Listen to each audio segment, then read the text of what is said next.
Hello, everyone, and welcome to the Voices of Forestry podcast. I'm your host, Seth Stevenson, the communications coordinator with the Arkansas Forestry Association. And today we're going to be getting into the topic of women owning Woodlands, an organization that's been going on here in Arkansas for a bit now, but is also a national organization. And I'm getting a bit ahead of myself. But first, before we introduce our guests this month, I'd like to say a special thank you to our sponsors this month, Farm Credit. Thank you to them. We're going to hear more from them later on here in the episode. But this month, I'm joined by our first repeat guest, Jennifer Johnson, who is literally a stone's throw away from me here in our AFA office. Jennifer, thank you for reluctantly being back on here for me. You are so welcome. We thought you did so well the last time that we wanted to bring you back as our first repeat. So. Well, I am honored by that and hope that maybe we have more than the one person who listened last time. we had way more than one person, I can guarantee it. But if you remember, Jennifer actually joined us to discuss the tree farm program here in the state. She helps facilitate that. She also does a lot of our business stuff here at the AFA office as well. But one of her relatively more recent hats that you've been wearing is kind of the coordinator of the Women Owning Woodland, or WOW, program here in Arkansas, right? Exactly. It is a good tie-in to the tree farm program because one of my hats under that, or goals, is landowner education. And a lot of landowners are transitioning their property from the husband who passes away to the wife or to their children. And so it is transitioning ownership from a male-dominated to a more female-centric world, I guess. Mm-hmm. It's getting more and more common. And when people get their property through succession, a lot of times it is often by surprise. They have lived in the home with the landowner who has been in charge of managing that property, but they haven't really taken an active role. And we want to change that. We want people to feel confident and happy with their property and know that their goals are being met. And I guess that is something, too, we do need to point out is that forestry, at least here in Arkansas, I would hazard a guess that it's probably the same in most other states around the country, but forestry itself is a male-dominated profession. Yes. Yeah. But it is changing. Yes. Yeah. And I guess we'll talk about this here a little bit more later, but one of the main goals of WOW is to get women involved, comfortable, I guess is the big part too, is getting them comfortable with being a part of this industry. Yes. WOW itself is, as you said, a national organization that was a project of the National Woodland Owners Association and the U.S. Forest Service. It was originally developed in 1983, and it has spread to all 50 states, or at least there are volunteers in all 50 states. I believe that project-wise, it's only in 42. And what happened back in the day, if you go back into the 80s, when there was a movement to get women more involved in the workforce and more, and it's not civil liberties and social justice, but it's just more awareness was being put on education. And people realized that women learn differently than men. And I know that that's a stereotype, but it's true. You have people who are more social and you have people who are less social. And the Women Owning Woodlands project is designed to help those in a more social, more relaxed setting. Yeah, and that's kind of been social for our Women Owning Woodlands group is almost a bit of an understatement. These ladies that we have been working with here over the past year are very social, very, very, they want to talk to their fellow landowners and they want to learn from each other, which is a big part of this project. It is almost a family, and it's kind of strange to say that, but the WOW program in Arkansas was started many years ago by by Dr. Tamara Walkingstick over at Cooperative Extension, and she retired a couple years ago. And the ladies wanted a leader, but they didn't want any leader. They wanted a female leader because that's who they felt comfortable with. And they knew me from many different meetings. So they came to me and said, please do this, please do this. And I kind of dragged my feet because, Tamara has big feet to fill, and I didn't feel like I was the person because I'm not a forester. Mm-hmm. But after about a year of people continuously asking, and I mean, this was at every meeting, I would get emails, I would get calls. They want this information, and I felt it was my duty to educate. Even if I don't know what I'm educating on, I know people who know what to say and what the topics are and what they need to know. So I can coordinate that. And I guess that's really our big role, AFA's big role with this project is getting people connected to the folks who know what they're talking about. Yes. That is the big picture. If you know who to ask and you don't feel intimidated asking them, then it goes a long way to getting your property managed correctly and to obtaining your goals. And I guess it is quite different than, if I were a female landowner and I wanted information, there's a difference in just trying to figure out, okay, A, who do I even call? And then actually making that call to start asking questions versus, oh, there's a workshop available that I can attend virtually that has some information that I might need and just hop in and get that information without, there's a little more comfortability there, I would imagine. Yes. One thing that we did when I first started implementing this program is we took advantage of the world situation. And COVID had hit and we were relying less on face-to-face and more on the internet and those social media platforms. So we implemented a monthly Zoom meeting that we do. It's usually on a Thursday, and it's usually the third Thursday of every month. And at first it was a little slow, but people just started every month. This is their face-to-face. When they couldn't go out and visit with their family or friends or visit with a forester, they would get on this meeting, and it was a social, but it was also educational. And once you've done that 2 or 3 times and you know the people who are in the virtual room with you, you feel less intimidated to ask those questions. Mm-hmm. And that is kind of something beneficial about this weird new way of learning that we've had to adjust to is for people who may not feel super comfortable, it's not that big of a commitment. I mean, you can hop into a Zoom meeting, have your camera off, be muted, and just soak in the information if you wanted until you got to that level of comfortability where you could start socializing maybe a little bit more, asking a question here and there, stuff like that. So it's an easy way to kind of wade yourself into the pool of that is WOW. It is your toe in the water, and then you stick your foot in, and then it seems like you're swimming. Yeah. Well, Jennifer, let me ask you this. I know you had a lot of people reaching out to you, like you said, wanting someone to kind of take the reins of this project. In your opinion, what do you think the importance of having something like this for women landowners is, just in general?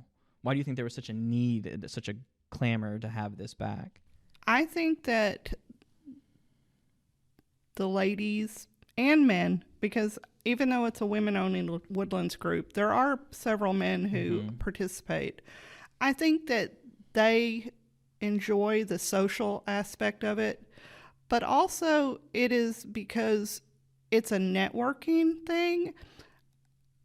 As I said, I'm not a forester, but on any given Zoom meeting or any given in-person meeting, it is a partnership of a bunch of different organizations.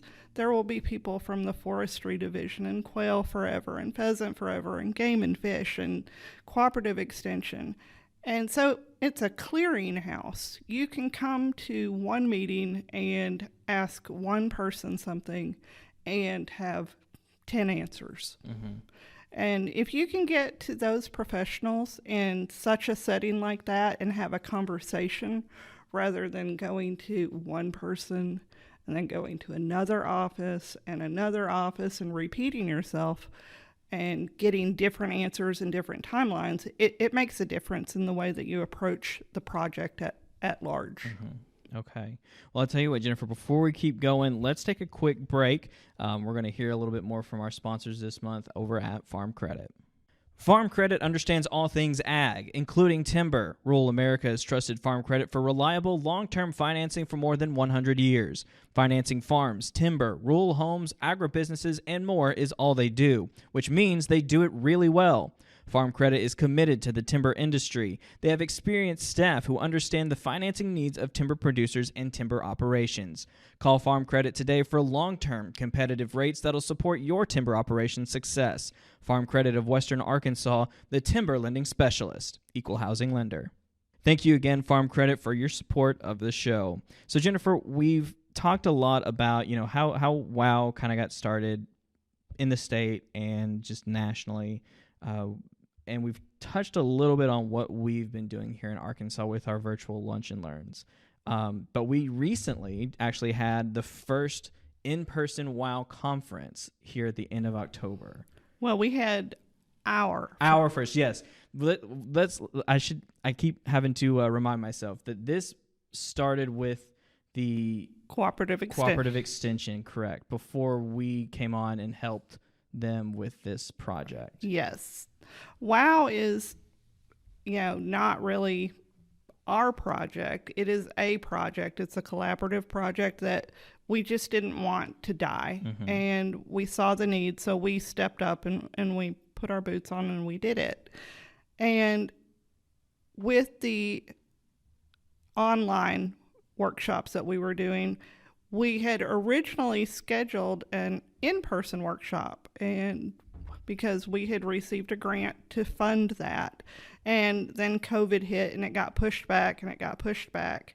And lo and behold, the skies opened up and we were able to have an in-person conference this year in October up at Lake DeGray, which is, in Bismarck, Arkansas.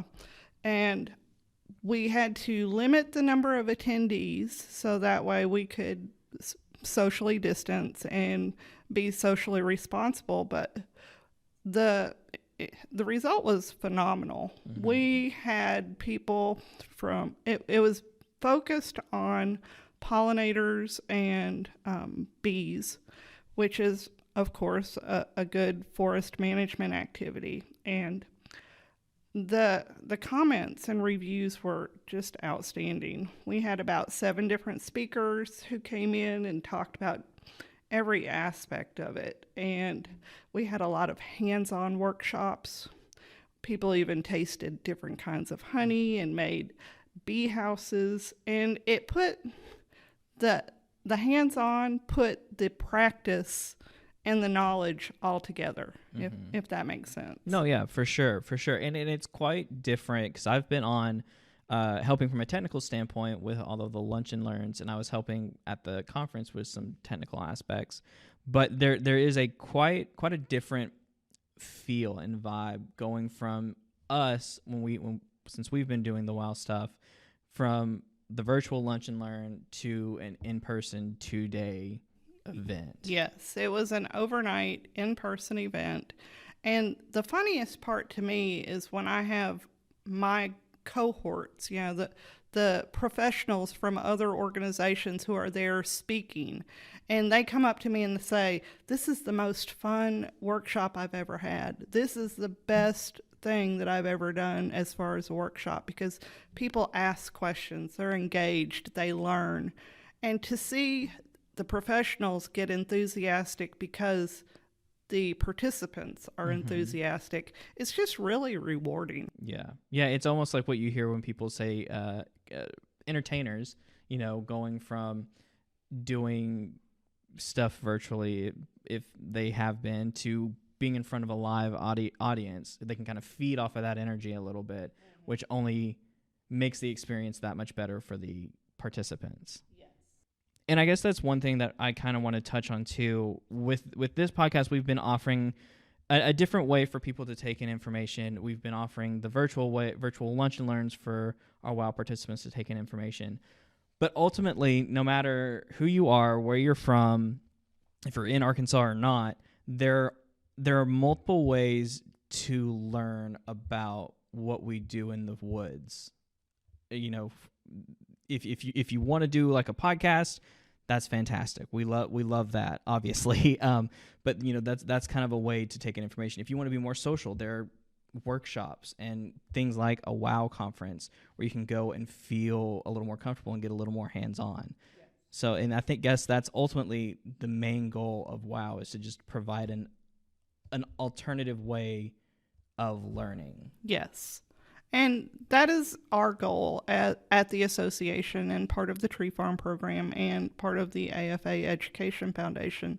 We want to facilitate learning, and in whatever way best suits the audience. We have fact sheets, we have virtual workshops, we have in-person workshops, and heck, we can even talk on the phone.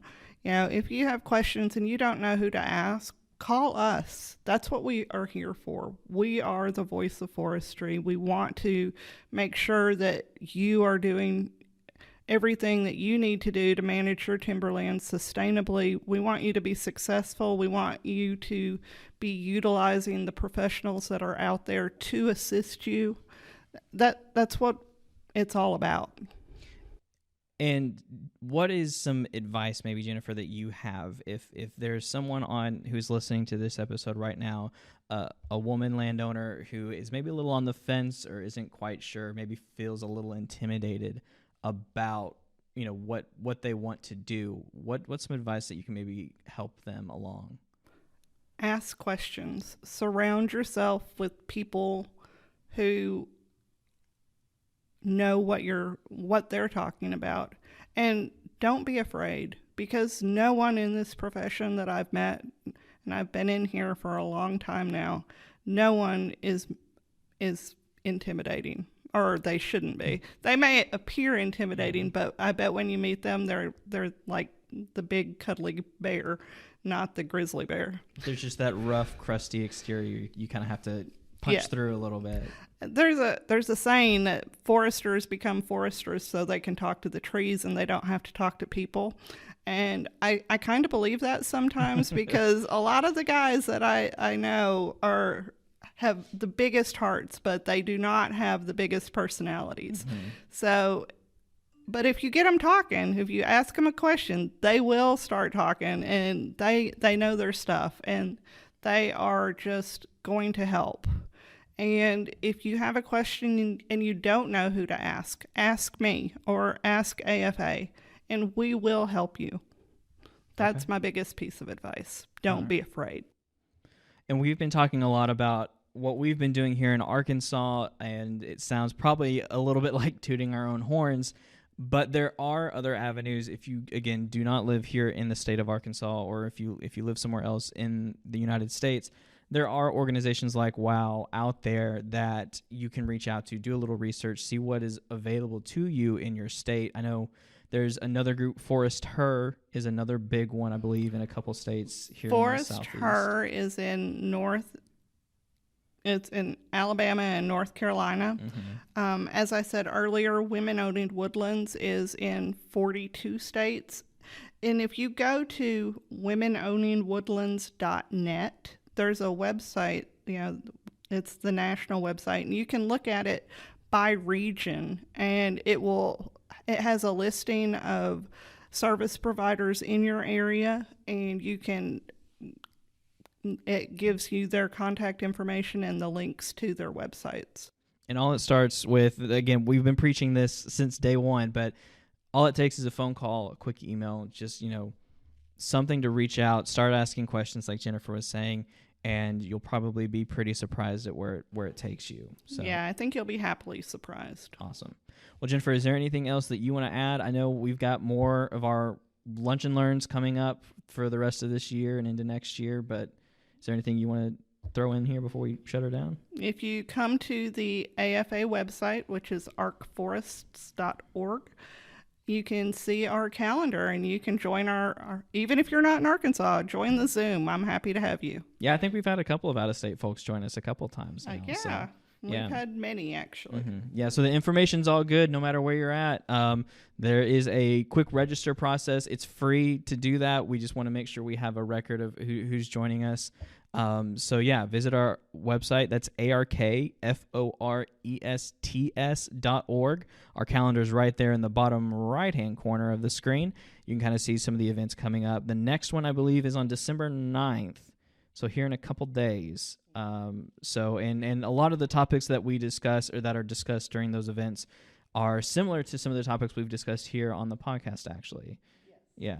So you can kind of get maybe some more information, some more in-depth information that we haven't been able to cover here on the show yet, or brand new information if you haven't listened to that episode, or if it's something we haven't even talked about yet. So there's a lot of good information out there. And if you have something that you want to see, let me know. I can probably make that happen. Mm-hmm. Yeah, Jennifer's always looking for good ideas to for events to have for the WOW group. So, well, Jennifer, I want to thank you again for joining me this month. We appreciate your sage wisdom here for Women Owning Woodlands. Well, thank you for having me and for making me walk that 20 feet. Mm-hmm. Mm-hmm. It was a long time, and we were so strict about the scheduling. We were supposed to do this yesterday, and then we're like, let's do it tomorrow. And so we were able to kind of find some time here after lunch, so I'm surprised we haven't fallen asleep just yet. But, well, Jennifer, thank you again. Thank you one more time to our sponsors, Farm Credit. We really appreciate their support for this episode. We also want to give a special shout-out to some guy named Rob McCormick for the use of our theme song, The Same Love. That's off of his album, The Folkster. You can find a link to more of his work in the description of this episode. And like we said before, if you want more information on the Arkansas Forestry Association, or if you want to check out some of our WOW workshops that we've got going on, or anything else that we're doing, you can visit arkforests.org. That's arkforests.org. And make sure you come back and check your podcatchers for next month, where we'll be back with a new topic, a new discussion, and a new Voice of Forestry.